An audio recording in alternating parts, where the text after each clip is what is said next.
सावन सोमवार के व्रत में इस कथा का पाठ करना जरूरी है। सावन सोमवार के व्रत को करने वाले भक्तों के लिए इस कथा का पाठ करना अनिवार्य बताया गया है।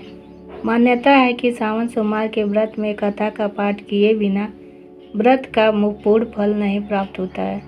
मृत्यु लोक में भ्रमण करने की इच्छा करके एक समय श्री भूतनाथ भगवान भोलेनाथ माता पार्वती के साथ मृत्यु लोक में पधारे। भ्रमण करते करते दोनों विदर्भ देशांतर्गत अमरावती नाम की अति रमणीक नगरी में पहुँचे। अमरावती नगरी स्वर्ग के सदृश सभी प्रकार के सुखों से परिपूर्ण थी। उसमें वहाँ के महाराज द्वारा बनाया हुआ अति रमणीक शिव जी का मंदिर भी था। भगवान शंकर भगवती माता पार्वती के साथ इस मंदिर में निवास करने लगे। एक समय माता पार्वती जी भगवान भोलेनाथ को प्रसन्न देखकर बोली, हे महाराज, आज तो हम दोनों चौसर खेलेंगे। शिव जी ने प्राण प्रिया की बात को मान लिया और चौसर खेलने लगे। उसी समय मंदिर का पुजारी ब्राह्मण मंदिर में पूजा करने आया। माता पार्वती ने पुजारी से प्रश्न किया, पुजारी जी बताओ, इस बाजी में हम दोनों में से किसकी जीत होगी? ब्राह्मण बिना विचार जल्दी से बोल उठा कि महादेव जी की जीत होगी। थोड़ी देर में बाजी समाप्त हो गई और माता पार्वती जी जीत गईं। पार्वती जी को बहुत गुस्सा आया और ब्राह्मण को झूठ बोलने के अपराध के कारण श्राप देने चली। भोलेनाथ ने पार्वती को बहुत समझाया, लेकिन उन्होंने ब्राह्मण को कोढ़ी होने का श्राप दे दिया। कुछ समय बाद पार्वती जी के श्रापवश पुजारी के शरीर में कोढ़ पैदा हो गया। वह बहुत अधिक दुखी रहने लगा। पुजारी को कष्ट भोगते हुए जब बहुत दिन गुजर गए, तब एक दिन देवलोक की अप्सराएं शिव जी की पूजा करने के लिए उस मंदिर में पधारी। पुजारी के कोढ़ के कष्ट को देखकर उन्हें बड़ी दया आई। उन्होंने उससे रोगी होने का कारण पूछा। पुजारी ने निसंकोच सारी बातें बता दी।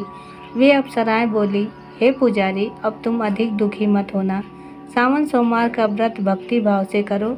पुजारी ने अप्सराओं से व्रत की विधि पूछी। अप्सराओं ने बताया, सोमवार को भक्ति भाव से व्रत करो, वस्त्र साफ पहनो, संध्या व उपासना के बाद आधा सेर गेहूं का आटा लो और उसके 3 भाग कर लो। घी, गुड़, दीप, नैवेद्य, पूंगी फल, बेलपत्र, जनेऊ, जोड़ा, चंदन, अक्षत, पुष्प आदि से प्रदोष काल में भगवान शिव की पूजा करो। उसके बाद 3 भागों में से 1 भाग शिव जी को अर्पण करो। बाकी 2 शिव जी का प्रसाद समझकर उपस्थित लोगों में बांट दो और आप भी प्रसाद समझकर खाओ। इस विधि से 16 सोमवार व्रत रखो। 17वें सोमवार को 5 सेर पवित्र गेहूं के आटे की बाटी बनाओ। उसमें घी और गुड़ मिलाकर चूरमा बनाओ। भगवान भोलेनाथ को भोग लगाकर उपस्थित भक्तों में बांट दो। इसके बाद कुटुंब सहित प्रसाद लो तो शिव जी की कृपा से उसकी सभी मनोकामनाएं पूरी हो जाती हैं। ऐसा कहकर अप्सराएं स्वर्ग को चली गईं। ब्राह्मण ने यथाविधि 16 सोमवार व्रत किया तथा भगवान शिव की कृपा से रोग से मुक्ति पाकर आनंद से रहने लगा। कुछ दिन बाद शिव जी और पार्वती जी उस मंदिर में पुनः पधारे। ब्राह्मण को निरोग देखकर पार्वती जी ब्राह्मण से रोग से मुक्त होने का उपाय पूछा। ब्राह्मण ने 16 सोमवार व्रत कथा सुनाई।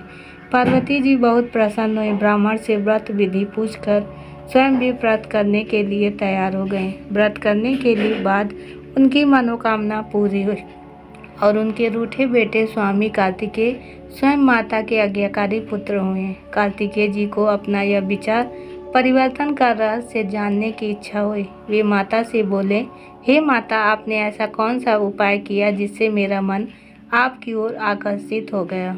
पार्वती जी ने वहीं 16 सोमवार व्रत कथा की कथा उनको सुना दी।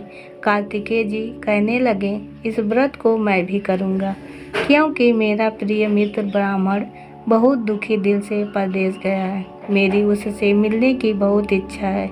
कार्तिकेय जी ने भी इस व्रत को किया और उनका प्यारा मित्र मिल गया। मित्र ने इस आकस्मिक मिलन का भेद पूछा तो कार्तिकेय जी बोले, हे मित्र, हमने तुम्हारे मिलने की इच्छा करके 16 सोमवार का व्रत किया था। अब तो ब्राह्मण मित्र को अपने विवाह की बड़ी चिंता हुई। उसने कार्तिकेय जी से व्रत की विधि पूछी और यथाविधि व्रत किया। व्रत के प्रभाव से जब वह किसी कार्य से विदेश गया तो वहाँ के राजा की लड़की का स्वयंवर था। राजा ने किया था कि जिस राजकुमार के गले में सब प्रकार से सिंगारित हाथिनी माला डालेगी, मैं उसी के साथ अपनी प्यारी बेटी का विवाह कर दूंगा। शिव जी की कृपा से वह ब्राह्मण भी उस स्वयंवर को देखने की इच्छा से राज्यसभा में एक ओर जाकर बैठ गया। नियत समय पर हथिनी आई और उसने जयमाला उस ब्राह्मण के गले में डाल दी। राजा ने अपनी प्रतिज्ञा के अनुसार बड़ी धूमधाम से अपनी कन्या का विवाह उस ब्राह्मण के साथ कर दिया और ब्राह्मण को बहुत सारा धन व सम्मान देकर संतुष्ट किया। ब्राह्मण सुंदर राज्य कन्या पाकर सुख से जीवन व्यतीत करने लगा। एक दिन राजकन्या ने अपने पति से प्रश्न किया, हे प्राणनाथ, आपने ऐसा कौन सा भारी पुण्य किया था जिसके प्रभाव से हथिनी ने सब राजकुमारों को छोड़कर आपको वरण किया? ब्राह्मण बोला, हे प्राण प्रिय, मैंने अपने मित्र कार्तिकेय जी के कथानुसार 16 सोमवार का व्रत किया था, जिसके प्रभाव से मुझे तुम जैसी रूपवान पत्नी की प्राप्ति हुई। इस व्रत की महिमा सुनकर राजकन्या को बड़ी हैरत हुई। वह भी पुत्र की कामना करके इस व्रत को करने लगी। शिव जी की दया से उसके गर्भ में से एक अति सुंदर, सुशील, धर्मात्मा और विद्वान पुत्र उत्पन्न हुआ। माता और पिता उस देवपुत्र को पाकर अधिक प्रसन्न हुए और उसका लालन पालन अच्छी प्रकार से करने लगे। जब पुत्र समझदार हुआ तो एक दिन उसने अपनी माता से प्रश्न किया, हे माँ, तुमने कौन सा व्रत और तप किया है जो मेरे जैसा पुत्र तुम्हारे गर्भ से उत्पन्न हुआ? उसकी माता ने 16 सोमवार की व्रत कथा पुत्र को बताई। पुत्र ने सब तरह के मनोरथ पूरे करने वाले इस तरह सरल व्रत को सुना तो वह भी राज्य अधिकारी पाने की इच्छा से हर सोमवार को यथाविधि यह व्रत करने लगा। व्रत शुरू करने के बाद एक देश के वृद्ध राजा के दूतों ने आकर उसको राज्य कन्या के लिए वरण किया। राजा ने अपनी बेटी का विवाह ऐसे सर्वगुण संपन्न ब्राह्मण युवक के साथ करके बड़ा सुख प्राप्त किया। वृद्ध राजा के दिवंगत हो जाने के बाद इसी ब्राह्मण को सिंहासन पर बैठाया गया, क्योंकि दिवंगत राजा का कोई पुत्र नहीं था। राज्य का उत्तराधिकारी होकर भी यह ब्राह्मण पुत्र 16 सोमवार व्रत करता रहा। जब 17वां सोमवार आया तो ब्राह्मण पुत्र ने अपनी प्रियतमा से पूजन सामग्री लेकर शिव पूजा के लिए शिवालय में चलने को कहा, परंतु उसकी पत्नी ने उसकी आज्ञा की परवाह न की। दास दासियों द्वारा सब सामग्रियां शिवालय में भिजवा दी, परंतु स्वयं नहीं गई। जब राजा ने शिव जी का पूजन समाप्त किया तब आकाशवाणी हुई, हे राजा, अपनी इस रानी को राजमहल से निकाल दें, नहीं तो यह तेरा सर्वनाश कर देगी। यह आकाशवाणी सुनने के बाद राजा के आश्चर्य का ठिकाना न रहा। उसने मंत्रागृह में आकर अपने सभासदों को बुलाकर कहा, मंत्रियों, मुझे आज शिव जी की आकाशवाणी हुई है कि राजा, तू अपनी इस रानी को राज्य से निकाल दे, नहीं तो यह तेरा सर्वनाश कर देगी। राज्य के मंत्री और सभासद आदि सब विस्मय और दुख में डूब गए, क्योंकि जिस कन्या के कारण उसे राज्य मिला था, राजा उसी को निकालने की बात कर रहा था। यह कैसे हो सकता था? पर राजा ने मंत्रियों की परवाह नहीं की। उसने अपनी पत्नी को राजमहल से निकाल दिया। रानी दुखी हृदय से भाग्य को कोसती हुई राज्य से बाहर चली गई। बिना पदत्राण, फटे हुए वस्त्र पहने, भूख से दुखी हृदय से भाग्य को कोसती हुई चली जा रही थी कि उसकी अचानक एक करूड़ बुढ़िया से भेंट हुई, जो सूत काट कर बेचने जाती थी। रानी की करूड़ दशा देखकर वह बोली, चल तू मेरा सूत बिकवा दे, मैं बूढ़ी हूँ, भाव करना नहीं जानती हूँ। यह बात सुन रानी ने बुढ़िया के सिर से सूत की गठरी उतार कर अपने सिर पर रख ली। थोड़ी देर के बाद आंधी आ गई और बुढ़िया का सूत पोटली सहित उड़ गया।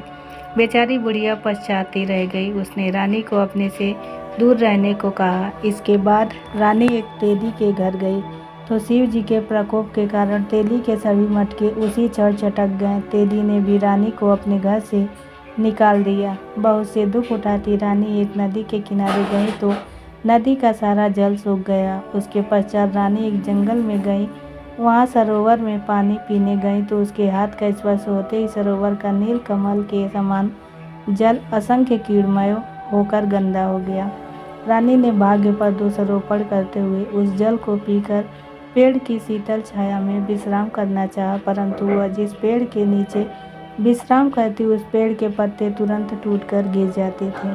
वन सरोवर जलाशय की ऐसी दशा देख गौ चराने वाले ग्वालों ने अपनी गुस्साई से उस जंगल में स्थित मंदिर में पुजारी थे उनको यह बात बताई। गुसाई जी के आदेश अनुसार ग्वाले रानी को पकड़कर गुसाई जी के पास लाए। रानी की मुख कांति और शरीर शोभा देख गुसाई जी जान गए कि यह अवश्य ही कोई विधि की गति की मारी कुलीन स्त्री है। पुजारी रानी से कहा, पुत्री, मैं तुमको अपनी पुत्री के समान रखूंगा। तुम मेरे आश्रम में आकर रहो, मैं तुम्हें किसी प्रकार का दुख नहीं होने दूंगा।